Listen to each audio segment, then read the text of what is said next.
एक भोजन प्रेमी व्यक्ति थे। मैंने उनका जन्म सिद्ध अधिकार था भोजन करना। घर में भोजन करने बैठ जाए, खाए तो बंदे न करे, घर वाले इशारा करे, थाली पटके वो सिर नीचे करके शुरू है तो उठने का नाम न ले। जब कोई आवे रोटी लेकर तो बोले दाने दाने पर लिखा है खाने वाले का नाम। तो रोटी वाला बोले तुम्हारे लिए दाना दाना नहीं है, बोला करो बोरी बोरी पर लिखा है खाने वाले का नाम। तुम दाना भर खाते हो? इतना खाता था। घर वाले परेशान हो गए और उसे धक्का मार के बाहर निकाल दिया। अब बेचारा गया, अब करे तो करे क्या, भोजन बिना मर जाएगा। जाते जाते देखा एक आश्रम के द्वार पर एक मोटे साधु बाबा बैठे। वो देखा तो बोला इतने मोटे यानी बहुत खाते होंगे, इतना भोजन तो मिल ही रहा होगा इनको। तो गया, प्रणाम करके बोला महात्मा जी आपके इस दिव्य सेहत का राज क्या है? क्या राज है इस स्वरूप का? बोले भीतर ना खूब चकाचक मिलता है, कोई गिनने वाला भी नहीं है, कितना खा लो। तो बोला स्वामी जी भीतर एंट्री कैसे होगी मेरी, मैं भी भीतर जाना चाहता हूँ। तो बोले उसके लिए तुमको चेला बनना पड़ेगा। अब बोला काम कुछ काम नहीं है, गुरु जी ऐसा माला देंगे, माला पकड़ के दिन भर राम राम जपना है। अब बेरा पर जाओ, थाली लेकर जितना पाना है उतना पाओ। बोला बस बस ऐसा ही जगह मैं ढूंढ रहा था, हमको तुरंत चेला बनवाइए, भोजन का टाइम हो गया है। उसको लेकर गए महात्मा जी। गुरु जी बैठे थे, बोले आओ आओ, कान में मंत्र दिए, माला झोला पकड़ाए। बोला माला बाद में जपूंगा गुरु जी, पहले भोजन का टाइम हो गया, भोजन पालू, जाओ पालू। अब लगा भोजन करने, यहाँ ना कोई रोटी गिनने वाला, ना कोई देखने वाला, ना कोई टोकने वाला, खूब आनंद से भोजन करे पड़ा रहे। लेकिन खुशी अधिक दिनों तक नहीं गई माई बाप। एक दिन सवेरे जलपान के समय गया तो जाकर देखा कि भंडारे में कुछ बना ही नहीं है। तो पूछा भाई आज टाइम हो गया जलपान का। बोला आज एकादशी है, कुछ बनेगा नहीं आज। क्या बोल रहे हैं? सत्य में कल मिलेगा।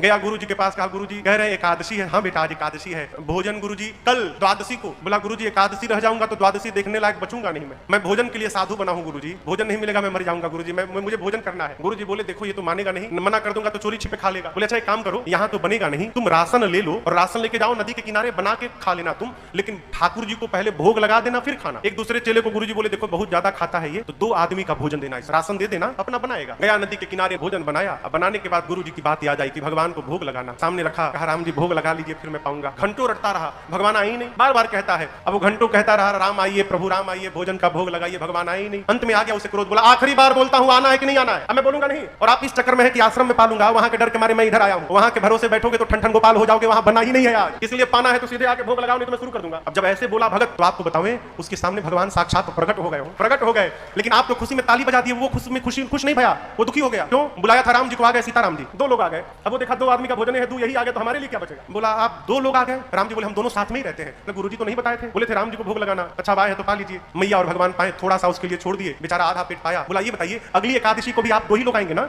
अभी बेचारा कंफर्म कर लिया अगली एकादशी का। राम जी बोले हाँ बस 2 लोग, और कौन है? गया अगली एकादशी आई तो गुरु जी से कहा गुरु जी आप कहते राम जी का भोग लगाना, सीता राम जी दोनों आए थे, मैं आधी प्लेट खाया गुरु जी, अब की बार 3 लोगों का राशन दीजिएगा। गुरु जी सोचे लगता है भूखा रह गया होगा, बहुत खाता है ना। बोले अच्छा ठीक है चलो इसको 3 लोगों का राशन दिया जाए। गया बनाया, बनाकर फिर बुलाने लगा। जैसे बोला प्रभु सामने आइए मेरे राम आइए, मैया साथ लाइए, प्रकट हो गए। कौन? राम जी, सीता जी और लक्ष्मण जी। अब की बार लक्ष्मण जी भी चले आए। अब लक्ष्मण जी को देखते आग बबूला हो गया। बोला ये कौन है? लक्ष्मण जी बोले प्रभु कहां लेके चले आए, इतनी आदर से बोल रहा है मुझे मेरे बारे